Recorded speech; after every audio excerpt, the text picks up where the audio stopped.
की भूख में अंग्रेज देश को बांटने में लगे थे। बांटो और राज करो की नीति पर चलने वाले अंग्रेजों की नजरों में उस समय भी गणेश उत्सव खटकता था।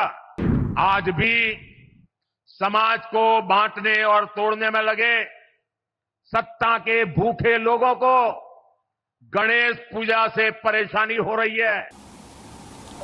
No public functionary, whoever it may be, especially those who hold the highest office in the country, whether it's the President of India, the Prime Minister of India, the Chief Justice of India, whoever, should not publicize a private event. I'm sure that maybe the Chief Justice may not have known that this was being publicized. That's sad.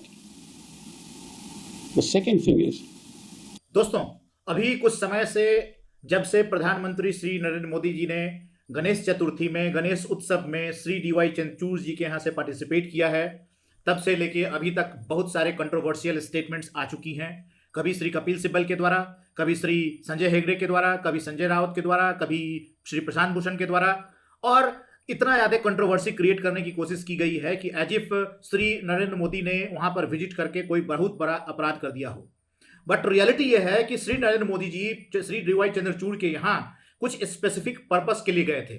मैं आज इसी पर आपसे कुछ चर्चा करना चाहता हूं। मित्रों, अगर आपने अभी तक हमारे चैनल को सब्सक्राइब नहीं किया है तो प्लीज सब्सक्राइब करें, हमारे बेल बटन दबाएं ताकि हमारे और आपके बीच में संपर्क बना रहे। आपको ये बता दें कि कुछ दिन पहले जिस दिन गणेश उत्सव था, उस उत्सव में श्री नरेंद्र मोदी डीवाई चंद्रचूड़ जी के यहाँ गए और वहां पे आरती की, पार्टिसिपेट किया, और उस पर्टिकुलर मोमेंट का वीडियो लगातार मीडिया में वायरल हो रहा है एंड बहुत सारे कंट्रोवर्शियल स्टेटमेंट्स दिए गए हैं। कहा गया है कि जुडिशियरी और एग्जीक्यूटिव दोनों एक जगह बैठ गई, इसका मतलब दोनों में कुछ साठगांठ चल रहा है और भारत का जुडिशियरी जो है वो कॉम्प्रोमाइज पोजीशन में है। फॉर एग्जाम्पल, श्री कपिल सिब्बल ने कहा कि इस तरह के एक्टिविटीज से भारत के संविधान पर क्वेश्चन मार्क उठता है, भारत के न्यायाधीश पर क्वेश्चन मार्क उठता है, क्योंकि अभी बहुत सारे सरकार से जुड़े मामले सुप्रीम कोर्ट में लंबित हैं। the Prime Minister of India should never have shown his interest to go to such a private event, because the Prime Minister and those he must have consulted should and must have told him that this may send a wrong signal. तो ऐसी स्थिति में अगर prime minister Modi और Shri D Y Chandrachud एक जगह नजर आए पूजा करते हुए, तो इसका मतलब शक पैदा करता है। उसी तरह से श्री प्रशांत भूषण ने कहा यह तो आचार संहिता का हनन हो गया।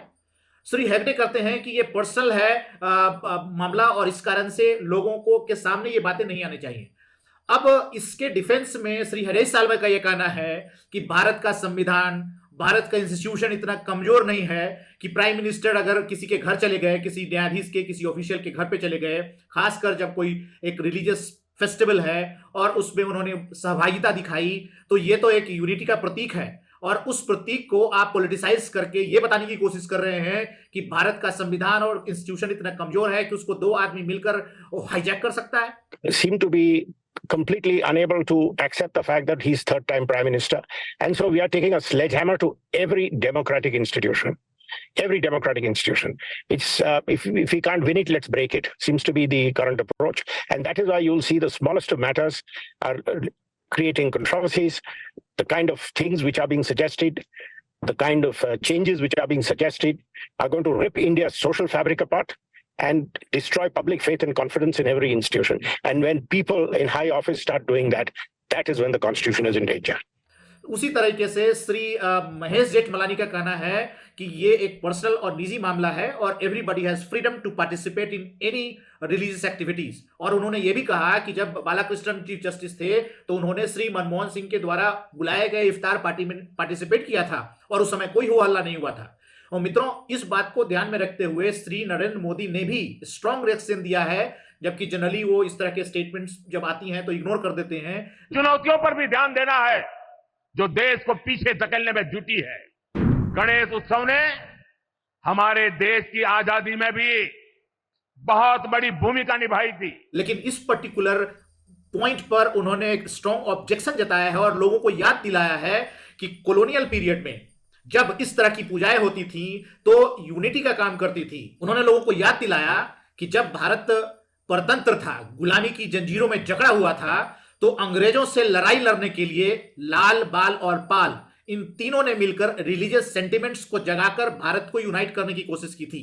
लाल मीन्स लाला लाजपत राय, बाल इज बाल गंगाधर तिलक और पालिल बिपिन चंद्र पाल। मैं आपको याद दिला दूं, अगर आप कॉलोनियल पीरियड का हिस्ट्री पढ़ेंगे तो आपको याद आएगा कि इन लोगों ने रिलीजियस जो फंक्शंस होती हैं, इंक्लूडिंग शिवाजी का, गणेश चतुर्थी, दशहरा, दिवाली, इन सब को बहुत ही इफेक्टिव तरीके से यूज कर भारत के लोगों को एक जगह इकट्ठा करके यूनिटी तैयार की थी और उसी यूनिटी ने बहुत कंट्रीब्यूशन किया भारत की इंडिपेंडेंस में। तो श्री नरेंद्र मोदी ने इन सब चीजों का याद दिलाते हुए लोगों को यह बताने की कोशिश की कि अगर मैं किसी पार्टिसिपेट कर रहा हूं रिलीजियस फंक्शन में जो एक यूनिटी का प्रतीक है, तो मित्रों ये पूरे भारत के लिए मैसेज देने की कोशिश कर रहा हूं कि हमें इस तरह की रिलीजियस गैदरिंग में जाना चाहिए और वहां पे बढ़ चढ़कर हिस्सा लेना चाहिए। इससे सौहार्द बढ़ता है, दोस्ती बढ़ती है, ब्रदरहुड बढ़ती है, यूनिटी बढ़ती है। ऑन द अदर हैंड, जो अंग्रेज जिस तरीके से अनकंफर्टेबल महसूस करते थे, उसका अपोजिशन भी किया करते थे कभी कभी कि इस तरह के फंक्शन ना हो और लोग उसमें बढ़ चढ़कर हिस्सा ना लें, उसी तरीके से अभी अपोजिशन कर रहा है और उसके पास अब चूंकि कोई मुद्दा नहीं है, कोई रास्ता नहीं बचा है, तो ये फ्रस्ट्रेशन में इस तरह के काम कर रहा है और भारत को यूनाइट करने के बजाय तोड़ने की बात कर रहा है, उसको इस तरह से प्रेजेंट करने की कोशिश कर रहा है, मैनिपुलेट करने की कोशिश कर रहा है कि उन्होंने कोई बहुत बड़ा पाप कर दिया हो। जबकि रियलिटी यह है कि उनका इंटेंशन भारत के लोगों को यह मैसेज देना था कि भारत के लोग आप बढ़ चढ़कर हिस्सा लें इस तरह के रिलीजियस फंक्शंस में और यूनिटी बरकरार रखें।